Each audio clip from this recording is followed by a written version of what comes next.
जो हुआ अच्छा हुआ।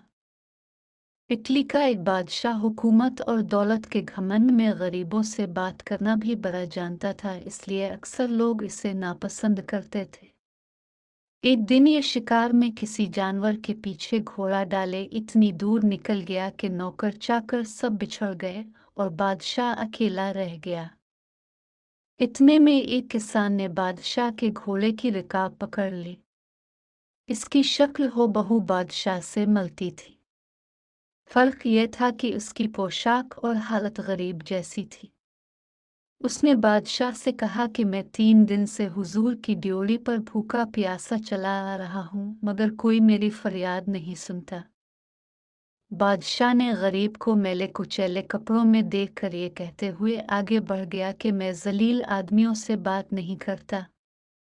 गरीब किसान फिर भी इसके पीछे पीछे चलता रहा, यहाँ तक कि बादशाह एक तालाब पर पहुंचकर घोड़ा से उतरा। बागडोर एक दरख्त से अटकाई, ताज और कपड़े उतारकर एक तरफ रखे और नहाने को तालाब में उतर गया।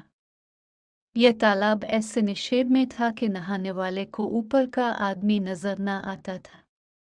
जब बादशाह तालाब में उतर चुका तो गरीब किसान ने अपने कपड़े उतार दिए, बादशाह के कपड़े पहनकर ताज सर पर रख लिया और बादशाही के घोड़े पर सवार होकर रफू चक्कर हो गया।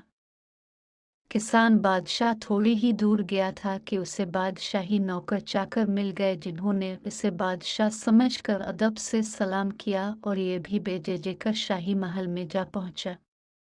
असली बादशाह तालाब से नहाकर बाहर निकला तो कपड़े, ताज और घोड़ा कुछ भी मौजूद न था। बहुत घबराया, मगर अब क्या हो सकता था। नाचार गरीब किसान के मैले कपड़े पहने और कई दिन तक फाके करने और भटकने के बाद शहर पहुंचा, मगर अब इसकी ये हालत हुई कि जिससे बात करता कोई मुंह ना लगाया, और जब ये कहता कि मैं तुम्हारा बादशाह हूं तो लोग इसे पागल समझकर हंस देते।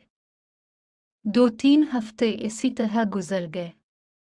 जब इस पागल का किस्सा बादशाह की माँ ने सुना तो उसे बलवा कर इसके सीने पर तुल का निशान देखा, फिर उसकी सच्चाई की तस्दीक की।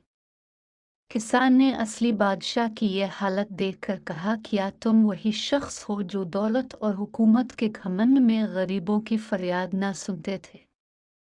इसी की सजा देने को मैंने ये सावन भरा था।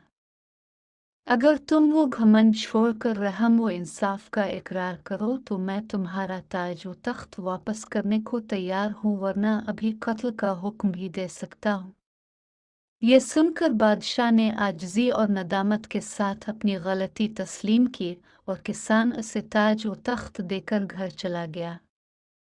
जिसके बाद बादशाह ने अपनी आदतों की इस्लाह कर ली और चंद ही दिनों में नेक नाम मशहूर हो गया।